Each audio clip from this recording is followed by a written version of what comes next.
안녕하세요. 성한대 박현노입니다.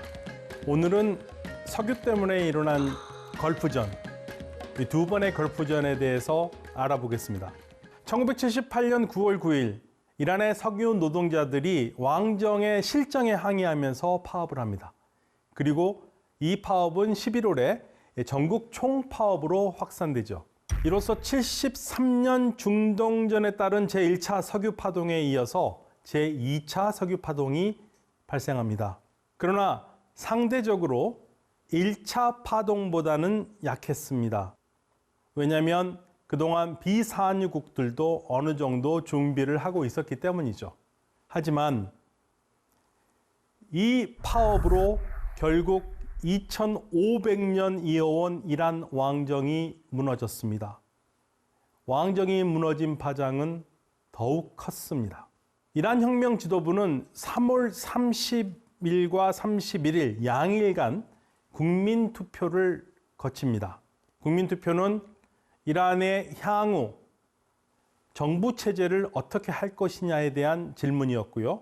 국민들은 압도적으로 이슬람 체제를 선택하면서 4월 1일 이슬람 공화국 수립이 이루어집니다.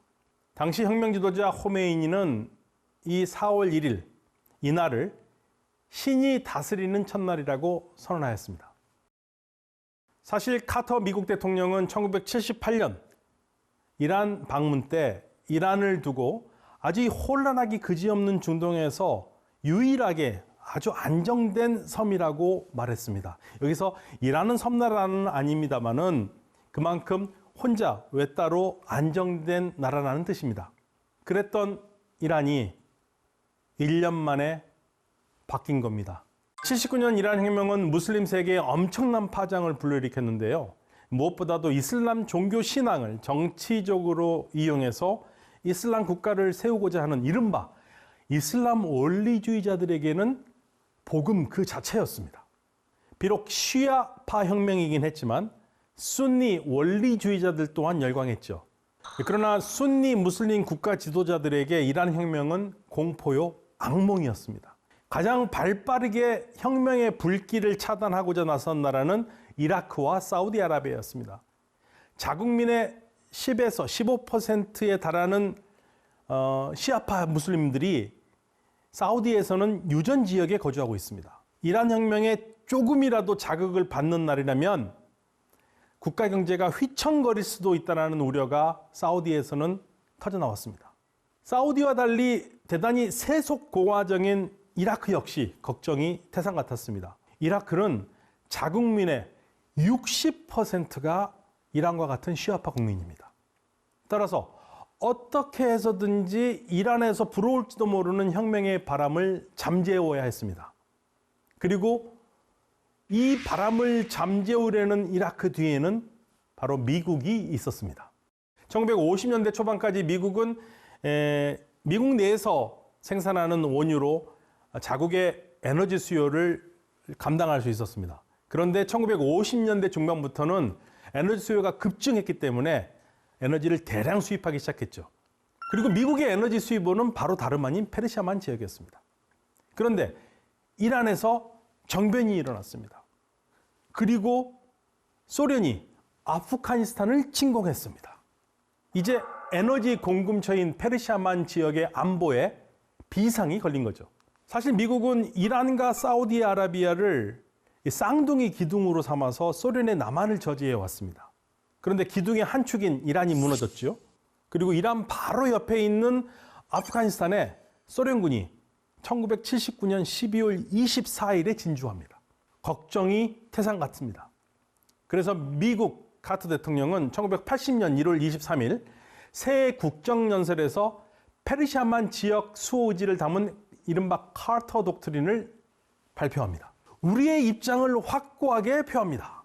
만일 외부 세력이 페르시아만 지역을 장악하려고 시도한다면 이를 우리 미국의 사활적인 국익을 침해하는 것으로 간주하여 군사력을 포함해서 모든 수단을 써 물리칠 것입니다.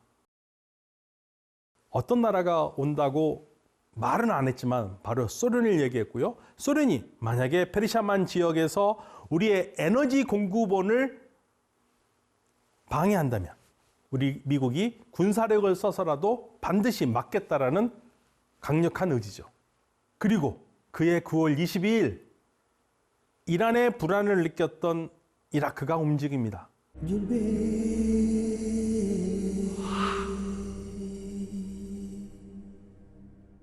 이라크는 이 아랍 세계를 지키는 동쪽 수문장으로서 이란을 가만두지 않겠다라고 하면서 이란을 침공합니다. 9월 22일입니다. 그리고 이 군사 작전은 미국이 돕습니다. 이 전쟁으로 오페크 회원국의 원유 생산량 중 15%가 증발하였고요. 그리고 이는 전 세계 수요량으로 보면 8%였습니다. 그런데 이번에는 석유 소비국들이 준비 자세를 더 갖추고 있었기 때문에 충격의 여파는 생각보다는 크지 않았습니다만 그래도 없는 것은 아니었죠. 그리고 이 전쟁은 자그마치 8년 동안 이어집니다. 혁명의 혼란함 속에서 이란이 제대로 방어를 못할 거라고 생각했지만 의외로 이란은 강했습니다. 이 이란 이라크 전쟁은요, 서로에게 상처만 남기고 승자도 패자도 없이 끝납니다. 침공했는데 한 치의 땅도 뺏지 못한 상태로 전쟁이 끝났으니까 사실상 이라크의 패배라고 보는 것이 더 합당하겠죠. 양국 경제는 말할 것도 없이 엉망이 됐습니다. 산육인 두 나라는 이 전쟁 중 서로 석유 수출에 타격을 주기 위해서 상대방 유조선을 공격했거든요. 당연히 서로 피해가 어마어마했지요. 더욱이 이라크는 이 혼란 속에서 1988년 3월 16일 쿠르드 지역인 할랍자에서 독가스로 단 5분 만에 무려 3,000명에 달하는 자국 쿠르드족 사람들의 목숨을 앗아갑니다. 전쟁은 1988년 8월 20일에 끝납니다. 그런데 이라크는 이 전후 복구 과정에서 아랍국들에게 분노를 표하기 시작합니다. 이라크 입장은 이렇습니다. 자, 우리가 괜히 싸운 게 아니다. 이란이 갑자기 정체를 바꾸면서 주변 아랍국들에게 위협이 되기 때문에 내가 아랍 국가들을 위해서 싸운 거다.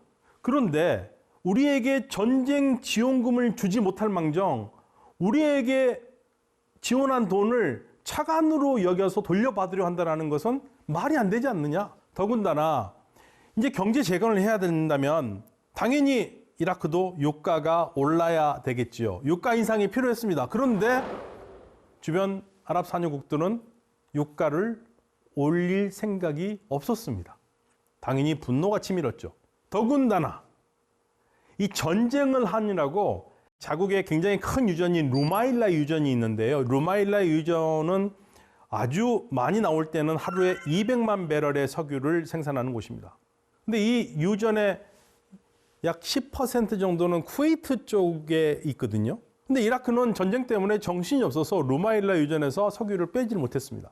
그런데 쿠웨이트는 계속 석유를 뺀 겁니다. 유전이라는 게 쿠웨이트에 있다고 해서 쿠웨이트에 있는 석유만 올라오는 건 아니지 않습니까? 당연히 이라크에서는 쿠웨이트 너희들이 우리 석유를 도둑질해 갔다고 강력하게 항의합니다. 그래서 이라크는 자 보상금을 내라 100억 달러를 요구를 했는데요. 쿠웨이트는 5억 달러만 제시했습니다. 화가 난 이라크가 참지를 못합니다. 그래서 이라크 독재자 사담 후세인은 8월 2일 쿠웨이트를 전격 침공합니다. 그리고 2시간 만에 점령합니다. 쿠웨이트만 점령하고 끝날 문제가 아니었습니다. 사담 후세인은 사우디아라비아도 공격할 생각을 했습니다. 이제 전 세계는 큰일이 난 겁니다. 쿠웨이트 석유만 해도 적지 않은 석유인데 만약에 사우디아라비아까지 사담 후세인이 넘본다면 이거는 보통 일이 아닙니다. 그래서 국제사회는 이 사담 후세인을 응징하고 쿠웨이트를 되찾고자 연합군을 구성해서 반격을 시작합니다. 사담 후세인에 대한 공격은요, 크게 세 가지로 나뉘는데요. 첫 번째 시기는 연합군을 먼저 결성하죠. 그래서 90년 8월부터 91년 1월 17일까지 사우디를 보호하고 쿠웨이트를 해방할 연합군을 결성합니다. 두 번째 단계는 이 구성한 연합군으로 본격적으로 이라크를 공격하기 시작하는 건데요. 1월 17일부터 2월 24일까지 전폭적으로 연합 공습 작전을 개시를 하고요.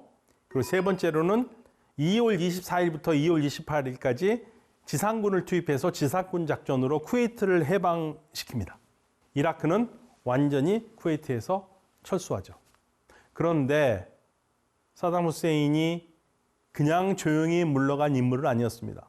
쿠웨이트에서 퇴각하면서 쿠웨이트에 있는 유정 700개 중에 약 600개의 유정에 불을 지릅니다. 이 불은 그냥 꺼질 수 있는 불이 아닙니다. 환경 재앙이죠. 어마어마하게 불이 타기 시작했고 몇 달 동안 불이 검은 연기를 뿜으면서 대지를 덮습니다.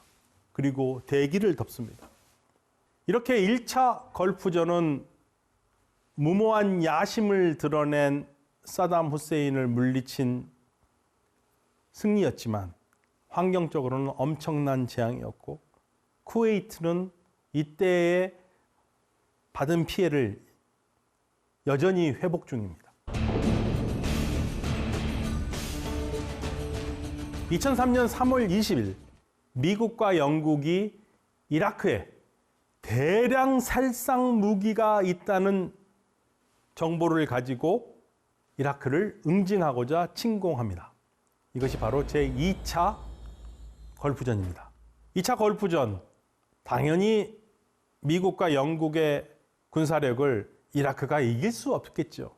이길 수 없는 전쟁이었습니다. 2003년 5월 1일, 그러니까 전쟁이 열린 지 채 2달이 되지 않은 상태에서 미국 조지 부시 대통령이 항공모함인 아브라함 링컨호에서 전쟁 승리를 선포하고 전쟁이 끝났음을 선언합니다. 그리고 2003년 12월 14일에 도망 다니던 사담 후세인을 체포를 했고 미국이 세운 이라크 정부가 2006년 12월 30일에 사담 후세인을 처형하면서 1차 걸프 전쟁을 일으켰던 전범 사담 후세인이 세상을 떠납니다. 그런데 미국이 그토록 전쟁의 이유로 삼았던 대량 살상 무기가 정말 이라크에 있었을까요? 없었습니다. 대량 살상 무기를 이유로 전쟁을 일으켰는데 대량 살상 무기가 없었으니 이 전쟁을 어떻게 이해해야 될까요? 사실 전쟁의 진짜 이유로 거론되는 것 중에 하나가 석유와 난로입니다. 미국은 이라크 유전을 장악한 다음에 쿠웨이트 전쟁 이후에 부과된 생산량 제한을 해제하도록 유엔을 설득합니다. 이라크가 쿠웨이트를 침공했고 그 이후에 이라크는 유전에서 뽑아낼 수 있는 생산량의 제한을 받아왔거든요. 그래서 당시 연말까지 생산량은 2002년 수준의 약 2배인 하루 300만 배럴로 증가가 가능한 상태가 됐습니다. 석유가 더 많이 나오면 당시 오펙이 주도하는 유가가 당연히 하락하겠죠.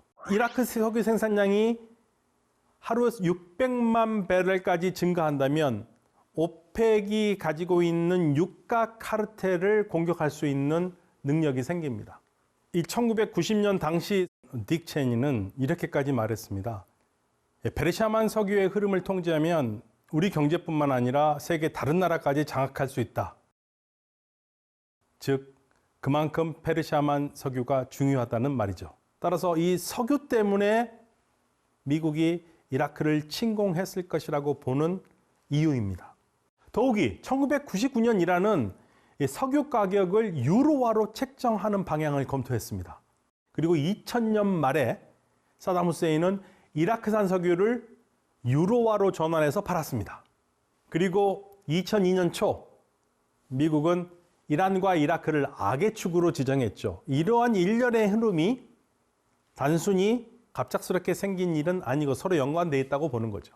만약 이라크를 따라서 다른 오페크 국가들도 사담 후세인의 유로화 전환을 따랐다면 부시는 엄청난 결과를 맞을 수밖에 없었을 겁니다.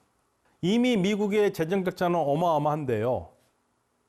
여기에 전 세계가 달러화에서 유로화로 전환한다면 달러화 가치가 당연히 폭락할 것이고요.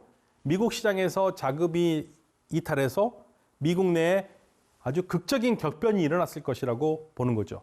따라서 석유 그리고 달러 이 둘을 지키기 위해서 미국이 이라크를 침공했을 것이라고 보는 시각이 굉장히 강합니다.